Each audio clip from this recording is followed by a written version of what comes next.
días, bienvenidos a Diálogo Abierto por Nacional y TV Perú. Esta mañana vamos a revisar los diferentes temas de todo lo que ha sucedido, por supuesto, durante la semana y, como no, vamos a ver qué ha sucedido con los candidatos que se han presentado a este debate propuesto por el Jurado Nacional de Elecciones y transmitido por TV Perú. Ya tiene usted todas las propuestas de los candidatos como para que esta Semana Santa pueda evaluar finalmente por quién va a votar con información. Así que su voto tiene que ser responsable, por favor. No lo decide en la cola, revíselo bien. Y no solamente el tema de votar por el presidente, sino también por los miembros que formarán parte del Congreso de la República, ¿no es cierto? Ya hemos hecho varios debates aquí para que ustedes puedan tener todas las propuestas, todas. Hoy, pero además de hablar sobre este debate presidencial, lo que ha sido, qué ha resultado, cuáles son los resultados de las últimas encuestas respecto a este debate, vamos a hablar, por supuesto, también sobre los temas del COVID, las vacunas, qué es lo que va a suceder con ellas ante las últimas noticias que tenemos, por supuesto. Por ejemplo, hoy hemos amanecido con algunas noticias a nivel internacional que llaman nuestra atención. Por ejemplo, el presidente de Argentina se vacunó hace un mes, por ejemplo, y ha dado positivo al COVID, ¿no es cierto? Él se vacunó. Por otro lado, en Chile el exceso de triunfalismo es el país que en tiempo récord ha vacunado de alguna manera, ha tenido la mejor tanda de vacunaciones. Sin embargo, también es quienes tienen el mayor número de contagios. Se habla de triunfalismo, ya lo vimos durante la semana con sus corresponsales. Abrieron gimnasios, abrieron tragamoneras, abrieron todo esperanzados en que la vacuna hiciera lo que tenía que hacer.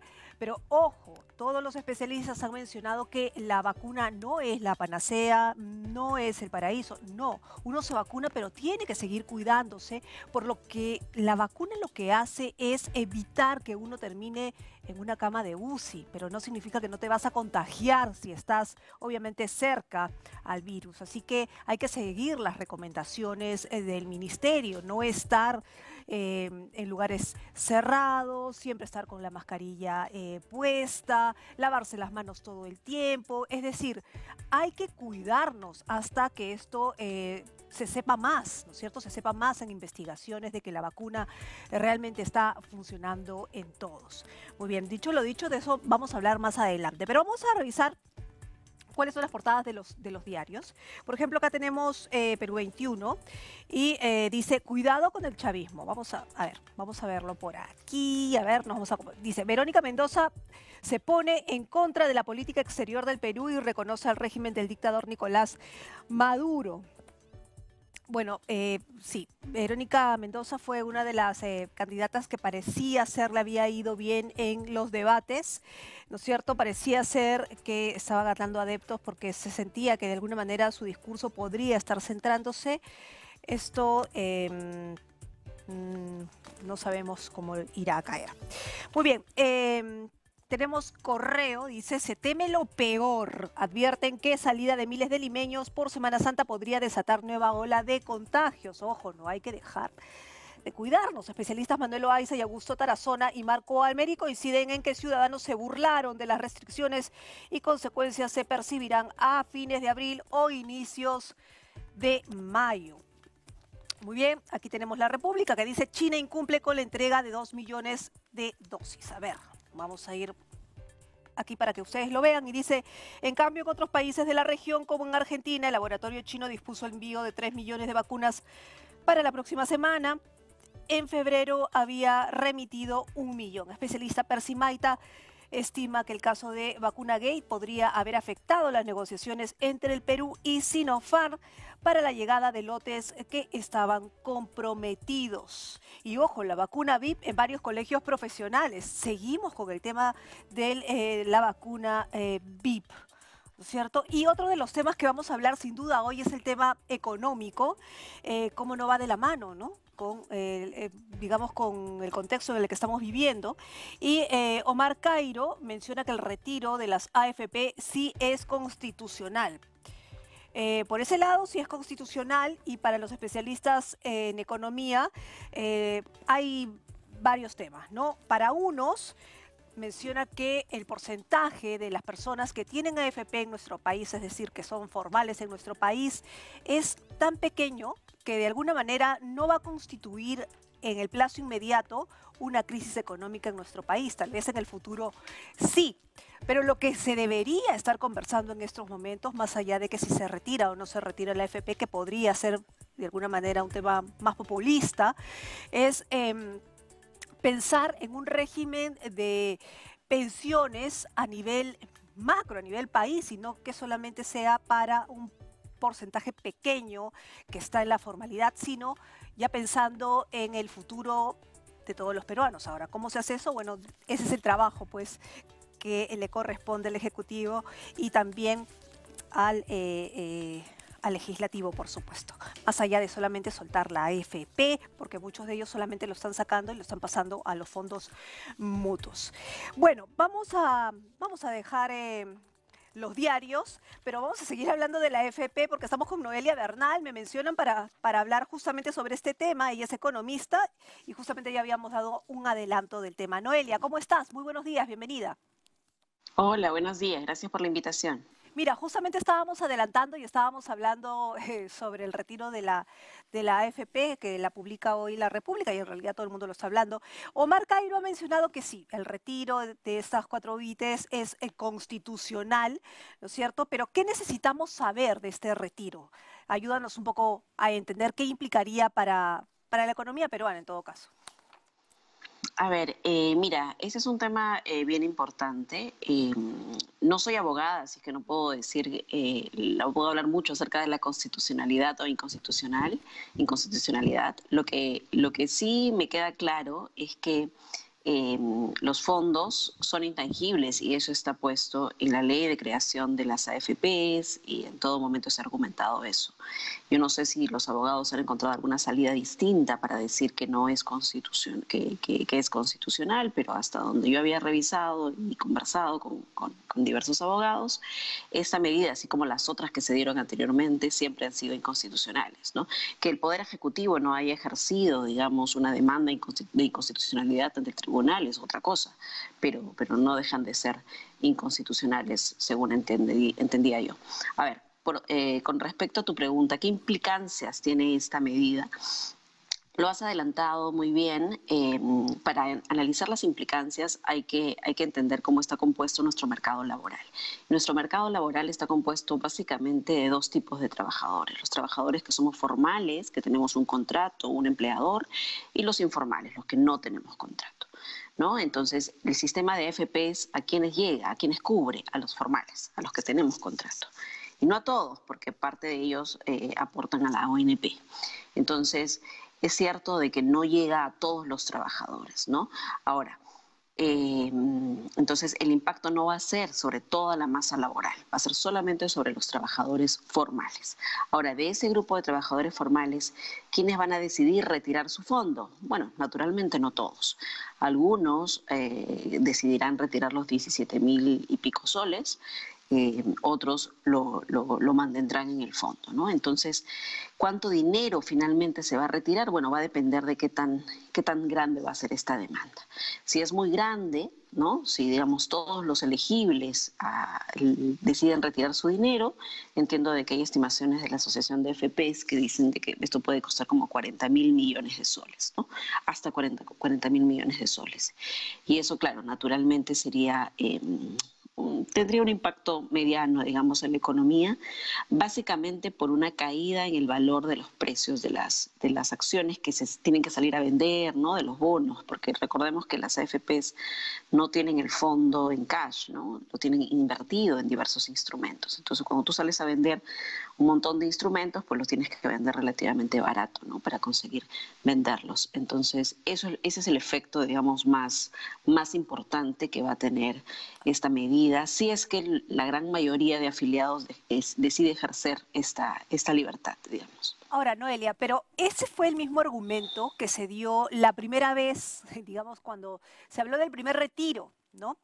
Y luego de unos meses, hablando con los gerentes de las AFPs, lo que decían es que, claro, al principio las AFPs y, digamos, y sus fondos sí vieron una caída, pero luego se recuperaron porque empezaron a invertir ese dinero de los fondos en tecnología y en cosas en las que, claro, el ciudadano común a nivel mundial empezó a invertir por nuestras propias necesidades, ¿no? Es decir, por estar encerrados, necesitábamos más tecnología, qué sé yo.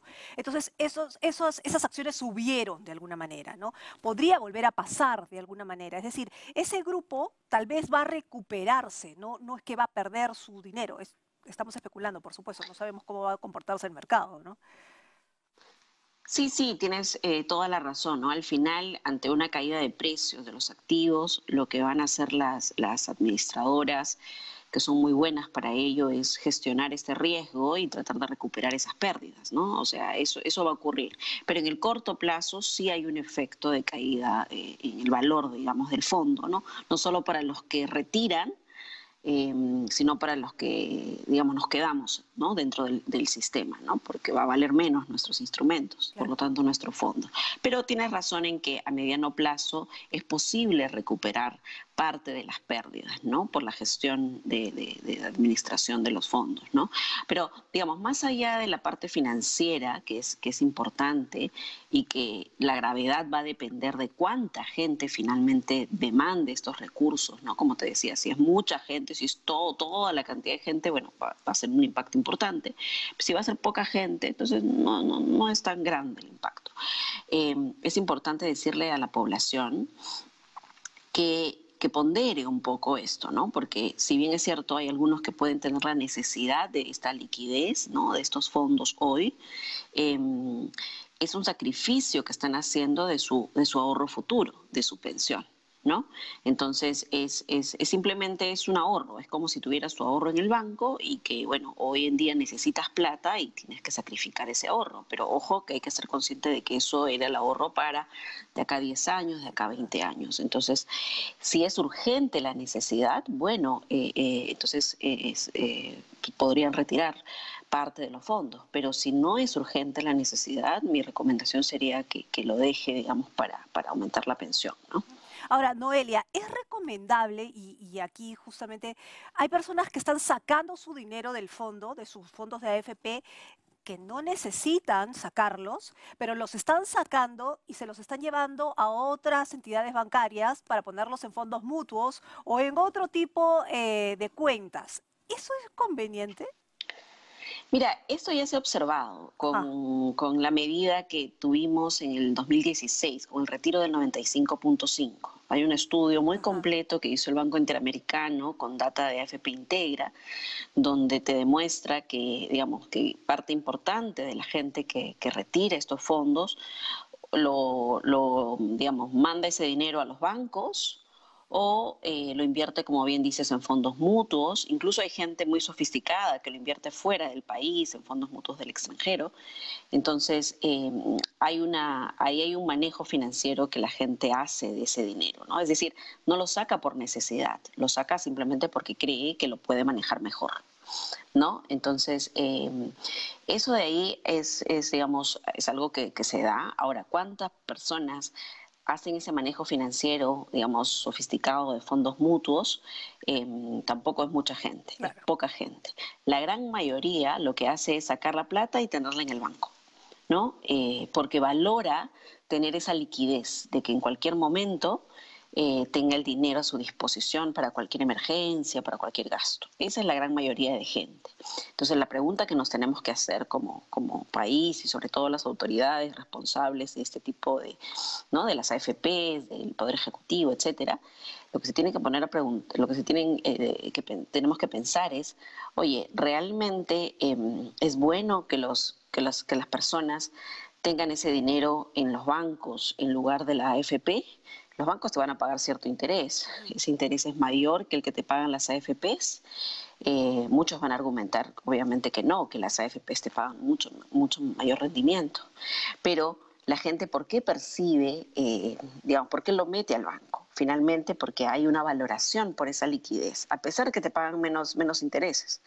Entonces, eso de ahí para mí me parece lo más rescatable de todo este proceso de retiros, que nos está demostrando que la gente valora mucho tener cierta parte del dinero líquida para cualquier emergencia. Y además, lo otro está también que también la imagen muchas veces que han dado las AFPs no es de la mejor. Entonces la gente no las quiere mucho. Además que las comisiones que han cobrado han sido muy caras. Somos uno de los países más caros en toda la región. Aún hoy, a pesar ya que han transcurrido 30 años, tenemos una comisión que se cobra hoy, por ejemplo, sobre el saldo administrado. Es decir, te cobran sobre tu monto ahorrado, ahorres o no ahorres, ¿no? Entonces, la gente, por ejemplo, que hoy tiene sus cuentas en las AFPs y no está ahorrando mes a mes, porque ya perdió el trabajo, qué sé yo, igual le cobran la comisión.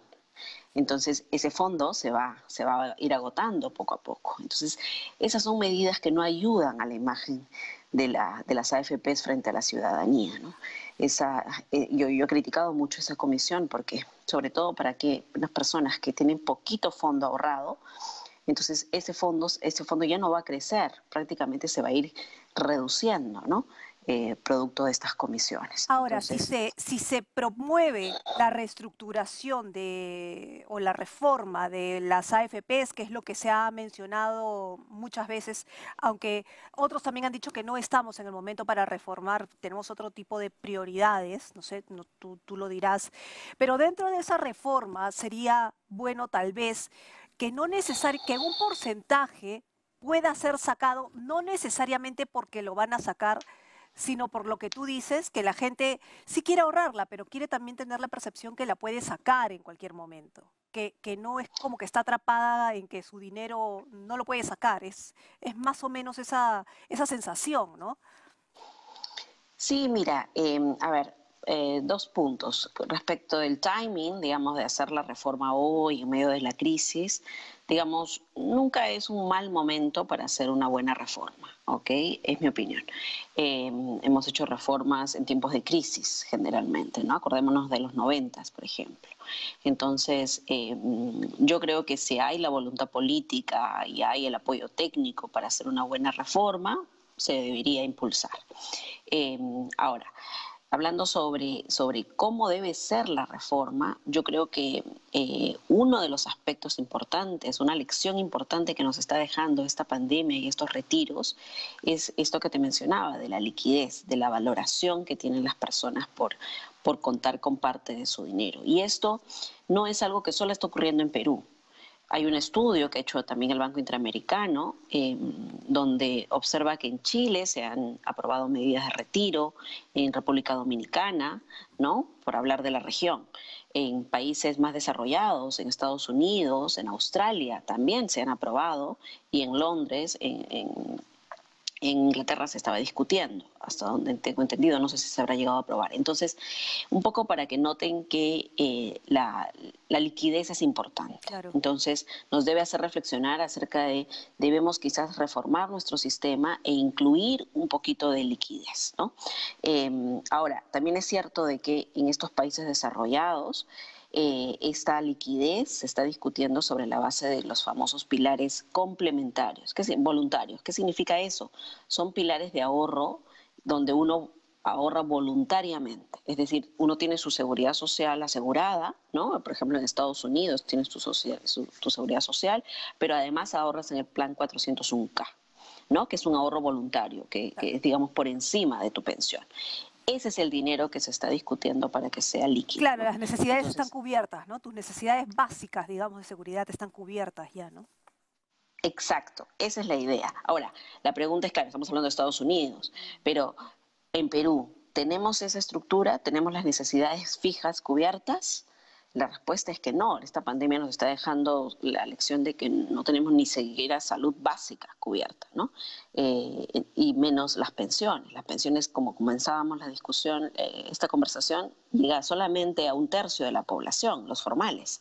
2/3, 7 de cada 10 trabajadores, no le importa qué pasa con las AFPs, con la ONP, no importa qué pasa con una reforma, porque ellos son trabajadores sin contrato, no están cubiertos por este sistema de pensiones.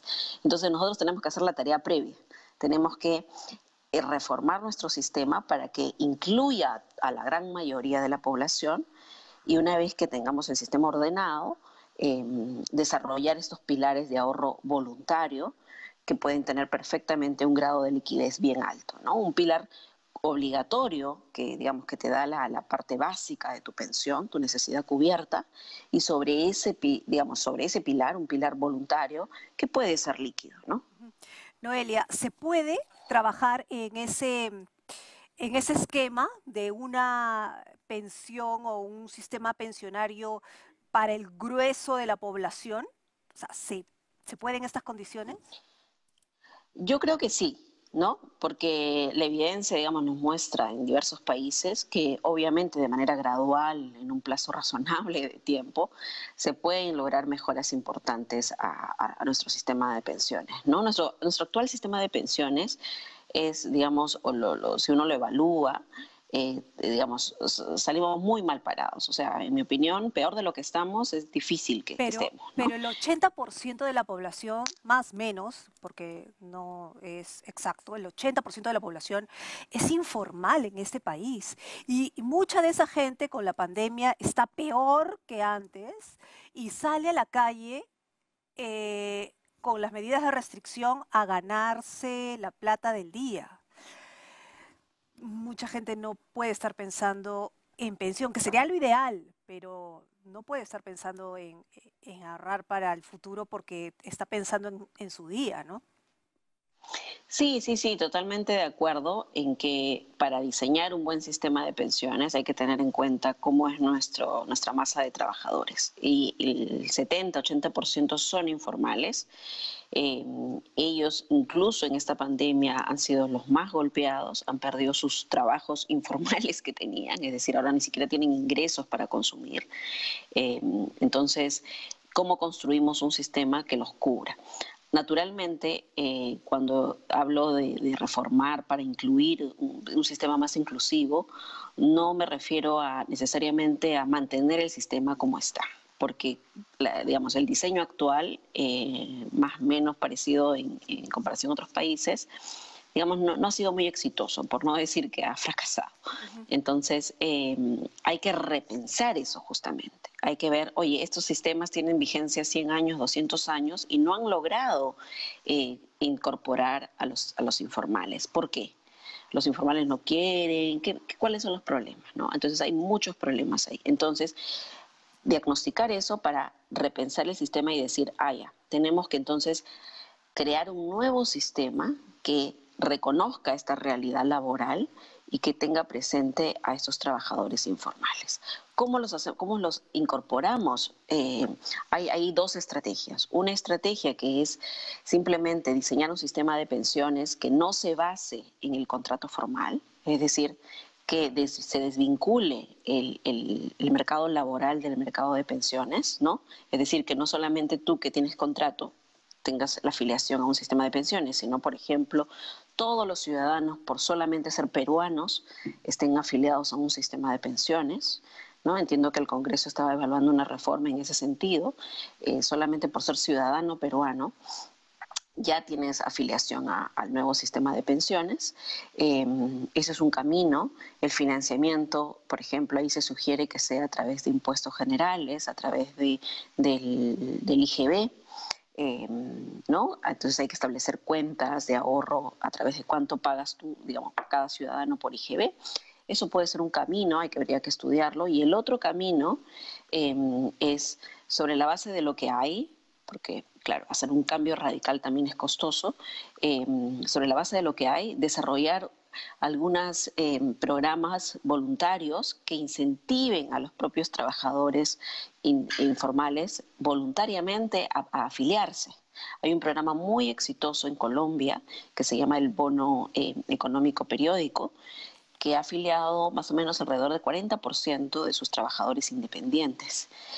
¿Qué atractivo tiene este programa? Que les permite a los independientes, a los informales, ahorrar la cantidad que quieran, desde $1, Bien. que lo subsidia el Estado y que tiene liquidez, que lo pueden retirar, ¿no? Entonces, esos mecanismos se pueden diseñar para que voluntariamente esta población se afilie. Naturalmente no todos se van a afiliar, Muy bien. va a haber una parte que siempre va a quedar fuera, pero es un comienzo. Muy bien, Noelia, mil gracias. Seguramente vamos a seguir conversando porque este tema hay que conversarlo y replantearlo y seguir conversando porque es bastante interesante para todos, digámoslo así, ¿no?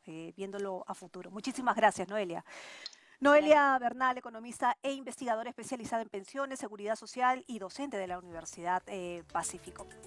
Vamos a hacer una pequeñísima pausa. No se mueva, regresamos en diálogo abierto. Ya sabe, estamos saliendo por simultáneo por TV Perú y Nacional. Esto hasta las 9 de la mañana, que empezamos ya a transmitir aquí en TV Perú, Voto Informado Regional. No se mueva.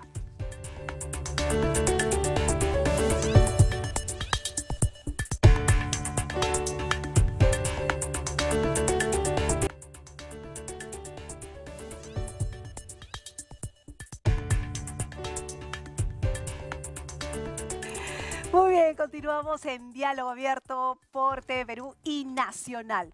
Bueno, empezamos el programa hablando pues de lo que ha sido esta semana de debates en sí en general, ¿no? Debates presidenciales. Bueno, aquí en TV Perú ustedes pueden observar los debates al Congreso también durante la jornada informativa. Pero sin duda la expectativa se centró en los debates presidenciales. 3 jornadas, ¿no? La primera parece ser fue la más interesante según los analistas. La más esperada era la tercera, porque esperábamos fuego, ¿no? Pero no, fue una decepción, también citando a algunos analistas. Bueno, pero vamos a hablar sobre eso justamente, si es que las ofertas, si es que las propuestas fueron tomadas bien por la población. Vamos a conversar con Gonzalo Banda, él es analista político, precisamente sobre estas propuestas. Señor Banda, ¿cómo está? Muy buenos días, bienvenido a Diálogo Abierto. Muy buenos días, Carla. Un gusto estar con ustedes. Igualmente. Bueno, primero su análisis así en general de esas 3 jornadas de debate de los candidatos, ¿no? De los 18 candidatos.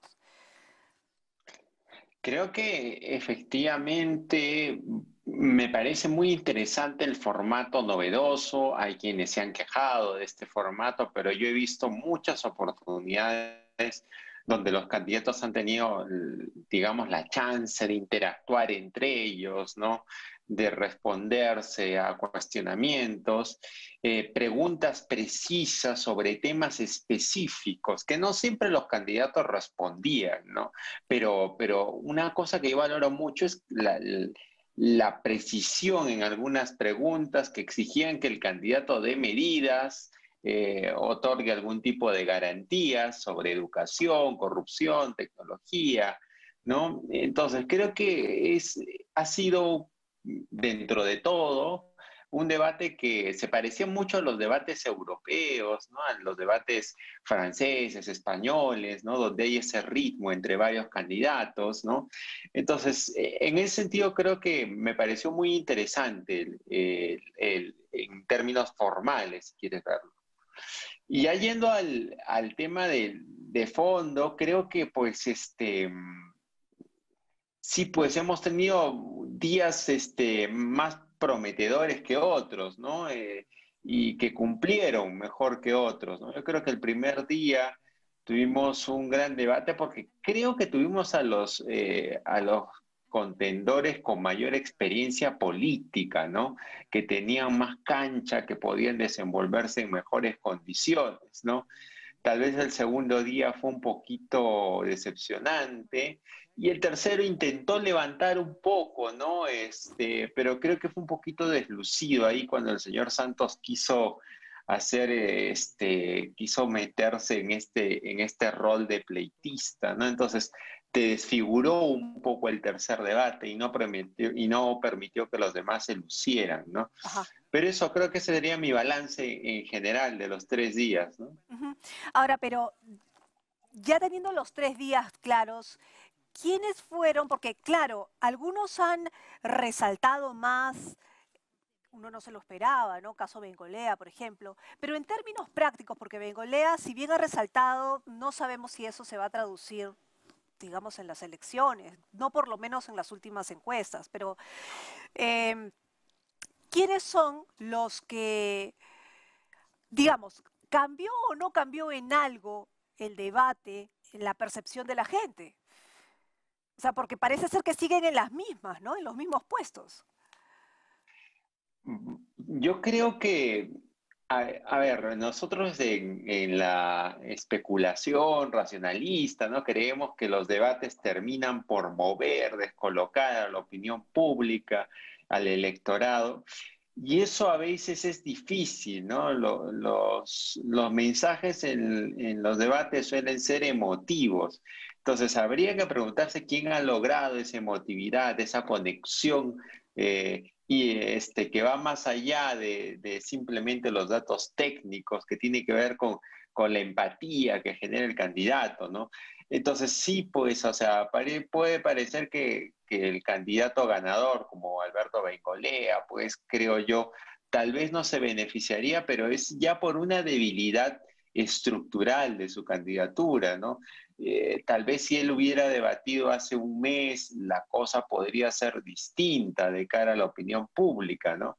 Los demás candidatos no lograron un brillo tan superior como para decir, bueno, este candidato va a recibir seguramente un caudal de votos mayor. Creo que sirvió mucho para reafirmar al votante del candidato que cumplió, ¿no? Y si tú cumpliste, pues tu votante dice, oye, mira, no está tan mal la elección que yo tuve y seguiré votando por mi candidato, ¿no? Igual yo esperaría un poco a ver las encuestas que salen el domingo, ¿no? Para ver si es que alguna refleja algún movimiento. No creo que haya un gran caudal de votos que comience a inclinarse en favor de uno, siendo que ha habido papeles buenos, otros más discretos, pero en general creo de los tres, cuatro primeros lugares, salvo en el caso, por ejemplo, de Hernando de Soto o Rafael López Aliaga, especialmente en el caso del segundo, que tuvo un papel un poquito muy deslucido leyendo los documentos, no sé si cuánto lo va a terminar afectando, ¿no? Porque parece ser que el señor tiene una votación muy convencida por él, ¿no? Entonces, claro, en ese juego de quién gana, quién pierde en el debate, hay que tener en consideración las lealtades que tienen con su candidato, ¿no? Ujú. Ahora, eh, hace unos días conversábamos con el analista Juan de la Puente y decía que hay tres, tres niveles, ¿no? Para poder destacar a los candidatos, ¿no? Que está el lenguaje político, el simbólico y el técnico. En el técnico para él no había ningún lenguaje técnico, ¿no? Para él ninguno. El político sí, qué sé yo. Y hay otro que es el simbólico, que ya empezaste a hablar sobre el tema del papel de López Aliaga, que solamente leía, ¿no? En el plano simbólico, ¿qué has encontrado en los candidatos? Que básicamente creo que es eso lo que engancha en la población a la hora de ver los debates. Sí, Carla, y que a veces no es lo mismo que vemos nosotros, Ujú, ¿no? ujú. Hay que preguntarse qué candidato ha desarrollado mayor patos, mayor empatía con su elector, ¿no? Tienes, por ejemplo, al señor Ciro Gálvez hablando en quechua, tienes al señor, por ejemplo, Lescano con ese tono paternalista, ¿no? Refiriéndose con un cierre final haciendo una alusión a Dios.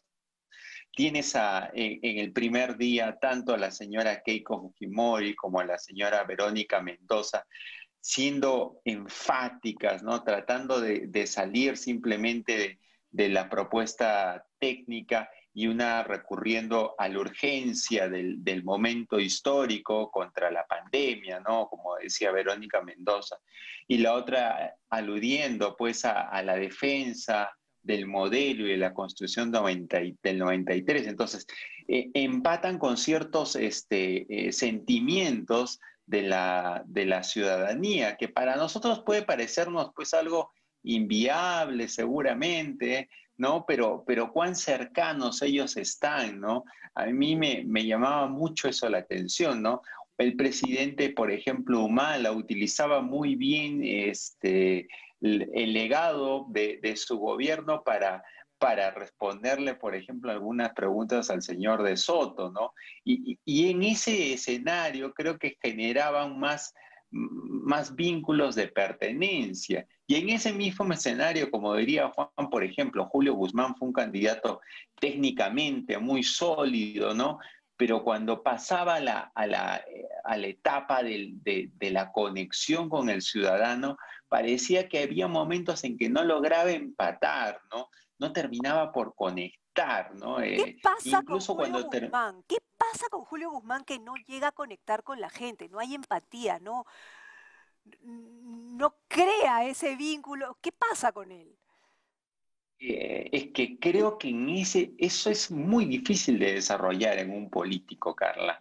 Es un talento que lo tienen los grandes políticos. A nosotros nos puede parecer cuestionables, por ejemplo, las propuestas del señor Pedro Castillo. Pero Pedro Castillo tiene una habilidad por generar empatía alrededor de sus electores que está relacionado con la autenticidad.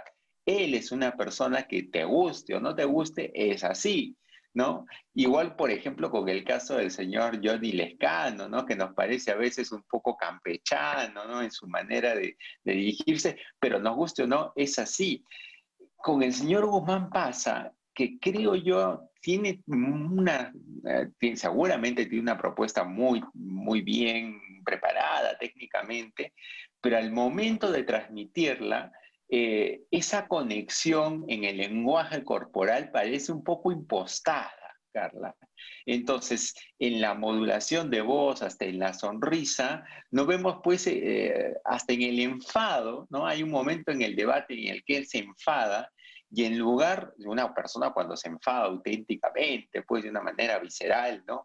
No retrocede tan rápidamente. Le pasó a Salaverry en el debate, que creo yo hizo un buen debate, que cuando, digamos, comenzó a cuestionarlo al señor Santos, ¿no? ¿Acaso retrocedió? No, siguió hablando y no lo soltó, ¿no?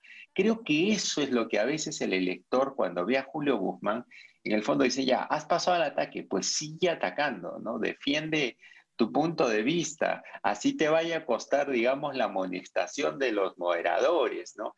Y eso tiene que ver con una cuestión que yo creo que es muy difícil de trabajar en una persona, que es finalmente el ámbito de la pasión, de la conexión con el ciudadano al punto de defender a muerte tus ideas. Es un desapasionado, entonces. Esa es tu conclusión con Julio Guzmán. O, o es un apasionado que no, cuya pasión no genera esa autenticidad que el ciudadano quisiera tener, ¿no? Yo recuerdo mucho en el debate que muchos le reclamaban, oye, trata de, cumple la labor que has venido a hacer en este debate, ¿no? Y él no lo mostraba, ¿no? No por lo menos de la manera que se esperó, ¿no? Claro. Ahora, López Aliaga, cuando comienza a leer y se ponía rojo y no contestaba las preguntas, eh, tú dices que no es que haya perdido, o sea, tiene ya un bolsón de votos, tampoco ha ganado, entonces, no ha ganado, no ha perdido, Ujú, ujú. pero, Sí, su voto. pero tampoco es que, o sea, digamos, si vamos por el lado de que a Guzmán es desapasionado, todos queremos a alguien creo que necesitamos, ¿no? Un presidente que se pare y defienda, ¿no? Sobre todo en época de pandemia, que se va a enfrentar a una situación complicada en los primeros 100 días, ¿no? Sí, Carla, y creo que ahí es algo que deberíamos de resaltar, el hecho de que como los candidatos están muy pegaditos, ¿no? Cualquier cosa los puede obligar a ya no crecer más, ¿no? Y en esta semana muchos de los candidatos deberían de tentar, sobre todo los que están en esta especie de pelotón por el segundo lugar, ¿no? Claro, Yo creo que esos candidatos deberían de haber pegado algo, ¿no? no pegaron. Entonces, claro, el problema de López Aliaga es que en algún momento él tiene que cuidar, pues, digamos, su electorado, pero si tú quieres crecer medianamente, tienes que convencer un poco, tal vez a alguno que no te ve. Y fíjate que yo resalto que cuando él, creo que hubo un momento, dos momentos incluso, en que él no usó las notas y le comenzó a ir mejor. Entonces ahí me parece que claramente se ve que quien hizo esta estrategia se equivocó, porque cuando él fue más espontáneo y dejó el papel, tan mal no lo hizo, ¿no? Entró un Gonzalo, poco en el diálogo. Gonzalo, nos tenemos que ir, pero no te puedo dejar de preguntar, y así cortito nomás, las mujeres en el debate. Creo que las dos no desentonaron, ¿no? Tanto Keiko Fujimori como Verónica Mendoza dentro del pelotón lo hicieron muy bien, ¿no? Creo que tampoco decepcionaron porque en el anterior vimos que cumplieron mucho. Se trata de candidatas pues, que ya tienen mucha experiencia en eso. El gran problema ahí sería las resistencias de quienes van a votar por ella, ¿no? Si fueran candidatas seguramente nuevas o que tienen un porcentaje menor y que pueden pegar un salto, no tan, entonces podría ser que esto mueva mucho su votante. Muy bien. Pero el problema, pues creo yo que es ya un problema que no es solamente de lo que decían, sino de lo que representaban. Y en eso tal vez tengan un techo muy corto, ¿no? Ok, muchísimas gracias, Gonzalo Banda. Estaremos conversando seguro más adelante. Vamos a ver qué sucede en los próximos días. Por lo menos ya esperamos que los votantes tengan tiempo de decidir con la información que tienen. Muchísimas gracias. Muy buenos días. Listo, Carla, nos vemos. Nos vemos. Nosotros vamos a hacer una pequeñísima pausa. No se mueva porque al regresar seguimos hablando sobre coyuntura. Esto es Diálogo Abierto por Nacional y TV Perú.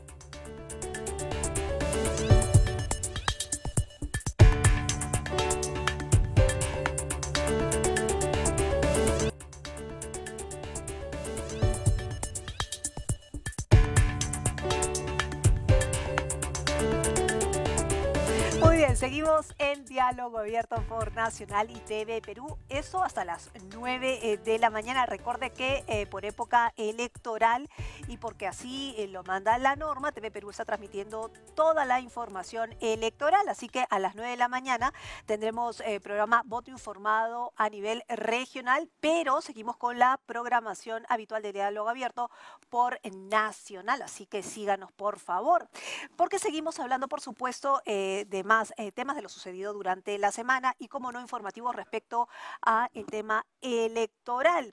Y uno de ellos, por supuesto, es el trabajo que está haciendo la OMPE. Así que justamente vamos a conversar con nuestra invitada, Katiuska Valencia, asesora de la jefatura de la OMPE. ¿Qué tal, Katiuska? ¿Cómo estás? Muy buenos días. Muy buenos días, Carla. ¿Qué tal? ¿Qué tal?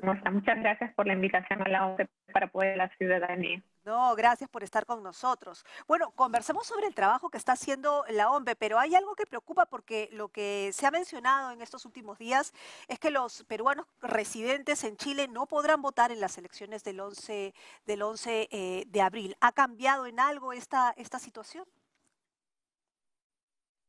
No, efectivamente, para este proceso, para el 11 de abril no van a poder votar. Esto ha sido producto de una comunicación que ha llegado a la OMPE a través de Cancillería. Nada la coyuntura que está viviendo Chile, se ha suspendido la elección.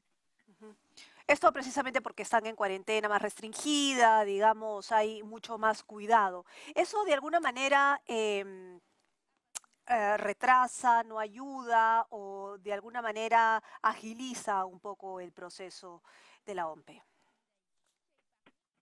Bien, nosotros estamos preparados para territorio nacional y el extranjero. Ya la programación está dada, los materiales ya han sido desplegados para el extranjero hace aproximadamente 2 semanas. Así que no retrasa en nada el proceso. Pero ¿qué pasa con los peruanos que quieren hacer uso de su derecho? Nada, no se puede. En este caso son alrededor de 117.000 electores. Y van a pasar a formar parte del grupo de dispensados. Lamentablemente es una coyuntura externa a la situación del país y no podemos proceder a hacer la elección en territorio chileno. Solamente Chile, en este caso, ¿no ha habido comunicación de otros países que hayan tomado esta decisión? ¿O hay algún tipo de alerta? El caso de Venezuela y Chile, ¿no? Que son los dos únicos casos que se han presentado hasta el día de hoy. Claro, pero digamos por la pandemia, ¿eventualmente se podría presentar una situación similar? Eventualmente, pero hasta el momento solo ha sido la comunicación a través de Cancillería con Chile. Muy bien. Ahora, pasando ya a nuestro territorio, digámoslo así, ¿está todo listo o hay algún tipo de problema? Todavía creo que la gente no está totalmente informada del trabajo que tiene que hacer el elector respecto a la votación, es decir, sus horarios, si es que tiene que llevar su propio lapicero. ¿Cuál es la información que tenemos que tener como electores para ir a votar el 11 de abril? Bien, Carla, muchas gracias por la pregunta. Sí, para este próximo 11 de abril es importante que electoras y electores puedan estar preparados. Entonces, antes de salir de casa, en estos días previos a la elección, es importante que puedan acceder al portal de la OMPE para poder consultar su local de votación, en principio, ¿no? Para tener la seguridad de dónde van a ir a votar y no tengan dificultades el último día accediendo al lugar donde tienen que ir a votar. Luego de hacer esto, por favor, pueden llevar su mascarilla, bien, su lapicero, nosotros estamos recomendando el color azul, y su DNI. Cuando ingresen al local de votación van a haber orientadores de la OMPE que van a tomarles la temperatura. Es importante que sepan que aquellos electores o electoras que tengan más de 37.5 grados de temperatura van a tener que esperar un momento, ¿bien? Un momento que va a durar entre 15 a 20 minutos. Si persiste esta temperatura de más de 37.5, perdón, van a pasar a formar parte de un registro que va a ser comunicado al Jurado Nacional de Elecciones para la respectiva dispensa. Estamos haciendo y hemos tomado esta medida para garantizar la seguridad y la prevención en salud de todos los electores y electoras, de todos los actores electorales dentro del local de votación. Aquellos electores que puedan ingresar ya al local, es importante que puedan ver en la lista de electores el orden que tienen, de tal manera que cuando vayan a ingresar al aula puedan facilitarle al miembro de mesa el número de orden en el padrón inmediatamente. Los miembros de mesa le van a facilitar al elector, van a encontrar a poder votar en cualquiera de estas dos cabinas, va luego a emitir su DNI. La entrega del DNI con los miembros de mesa va a ser a través de una cajita. No va a haber contacto entre los miembros de mesa y Katiuska. se van a retirar inmediatamente del local de votación. El flujo es inmediato. ¿Perdón? Sí, ¿puedes repetirlo de la cajita, por favor? Porque en ese momento hemos perdido hemos tenido ahí como un vacío. Sí. No te preocupes. Les decía que en la mesa de sufragio los electores van a poder dejar su DNI en una cajita que les va a alcanzar el miembro de mesa para que no haya contacto entre los miembros de mesa y los electores y puedan votar con tranquilidad. Igualmente, van a encontrar en todas las mesas de sufragio alcohol en gel o alcohol líquido para poder desinfectarse inmediatamente. Muy bien. Había una duda y es que todo el voto va a ser simplemente a nivel analógico, es decir, habíamos ya estado usando el voto electrónico. ¿Ya no se va a utilizar? Para este proceso ha sido descartado el voto electrónico presencial, porque no es un sistema que haya sido auditado y no, en todo caso, con esa situación no genera las garantías que la OMPE está dando durante toda la organización de este proceso. Ok. Ahora, sé que es por horarios, tú lo estás mencionando, que embarazadas y adultos mayores se recomienda que vayan de 7 a 9 de la mañana y a partir de las 9 de la mañana hasta las 7 de la noche ya el horario está escalonado según el número de tu DNI. ¿Qué pasa si no se puede? ¿No? ¿Esto es una recomendación o es una obligación, digámoslo así? Porque ¿qué pasa si a alguien le toca, por cosas de la vida, creo que no, pero ¿qué pasa si le toca trabajar? Porque depende de la profesión que tengas, le toca trabajar y tiene que ir en otro horario. ¿Les van a prohibir votar? No, OMPE no va a impedir el derecho de sufragio a nadie y ningún organismo o actor electoral puede hacerlo. Lo que nosotros estamos haciendo es invocar, recomendar y alcanzar esta posibilidad de horario escalonado para la votación con un solo propósito, que es evitar las aglomeraciones y cuidarnos y cuidarlos a ustedes. Entonces, de presentarse, y entendemos esta situación que podría generar el retraso en la salida de casa para ir al local de votación o porque tengo que trabajar ese día, pueden ir en cualquier momento desde las 7 de la mañana a 7 de la noche. La recomendación está dada puntualmente para evitar las aglomeraciones y para que podamos cuidarnos. ¿Hay algún tipo de restricción a la hora de entrada? Es decir, ¿cómo se va a resguardar efectivamente que no haya aglomeraciones? Sobre todo cuando nos estemos acercando a la hora de cierre. Bien, dentro de los protocolos de prevención en salud que ha trabajado la OMPE son 7 protocolos para los diferentes actores electorales, entre ellos los electores, los miembros de mesa, personeros, periodistas, observadores, los de los organismos electorales. Hay una medida estándar, que es el distanciamiento, ¿no? 1,5 metros de distancia entre persona y persona. ¿Esto por qué? Porque lo vamos a ver desde el ingreso a los locales de votación cuando se comienza a hacer la fila para ingresar, ¿no? Pedimos también a la ciudadanía que pueda apoyarnos en la aplicación de esta medida. ¿Por qué? Porque es importante respetar este distanciamiento. Entonces, van a haber orientadores de fila de la OMPE que van a ayudar a la ciudadanía a poder mantener este orden. Lo mismo va a ser dentro del local de votación, ¿no? Cuando estén esperando su turno para votar y garantizando que el flujo sea inmediato. Lo importante de la ciudadanía vaya ya habiendo evaluado a su candidato o candidata para permitir un flujo rápido el día de la elección. ¿Qué pasa? Y esto es que tiene que ver con miembros de mesa, ¿no es cierto? Si no se puede instalar una mesa, ¿no? Como suele pasar en condiciones normales. Pero ¿qué pasa en pandemia? Si no hay miembros de mesa, no se instala la mesa y normalmente pasa un elector, ¿no es cierto?, a formar parte de la mesa. Y este no quiere, por un tema de pandemia. Sí. Bueno, la ley prevé que en nuestro caso nosotros tenemos 6 miembros, ¿verdad? 6 miembros de mesa.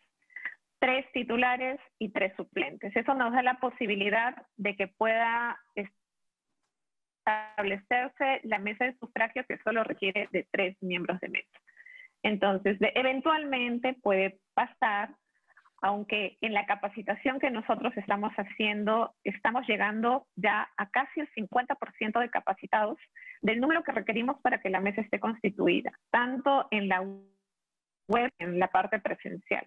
Pero si esto sucede, obviamente la ley nos dice que de no existir ni titulares ni suplentes, vamos a invitar a los electores y electoras.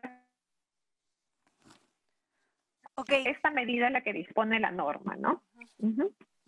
Muy bien, Katiuska, muchísimas gracias por haber estado con nosotros y explicarnos un poco cómo se va a llevar a cabo este proceso. Seguramente vamos a seguir conversando porque hay que seguir informando a la población que vaya a votar. Hay mucha gente que todavía no sabe si lo va a hacer, ¿no es cierto?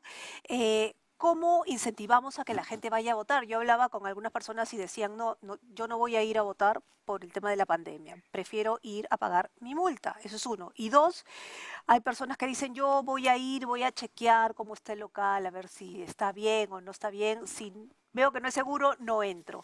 ¿Qué les dice a esa población? Bien. Es importante decirle a la ciudadanía que estén tranquilos. El OMPE ha organizado, ha planificado este proceso desde el año pasado con las elecciones internas, en donde puso en uso los protocolos de seguridad. Nosotros hemos ampliado el número de locales de votación. Hemos ido de alrededor de 5.000 a casi 12.000 locales de votación para disminuir el flujo de estos locales. No van a encontrar locales aglomerados como elecciones anteriores. Es importante que sepan que los protocolos de seguridad apuntan a la disminución del aforo, a que el elector o electora se sienta seguro al ir a votar, va a encontrar a los miembros de mesa con su mascarilla, con su protector facial, y esas son las medidas que la OMPE está transmitiendo a la ciudadanía para que puedan votar seguros. Muy bien, mil gracias, Katiuska Valencia, asesora de la jefatura de la OMPE. Ya saben las recomendaciones, obviamente su máscara, distanciamiento social y vaya con su DNI obviamente y su lapicero azul. Esa es la recomendación. Vamos a hacer una pausa comercial y aquí terminamos con nuestra transmisión para TV Perú. Vamos a entrar entonces ahora a transmitir voto informado para las regiones, pero Diálogo Abierto sigue transmitiéndose por Radio Nacional. Nos vemos.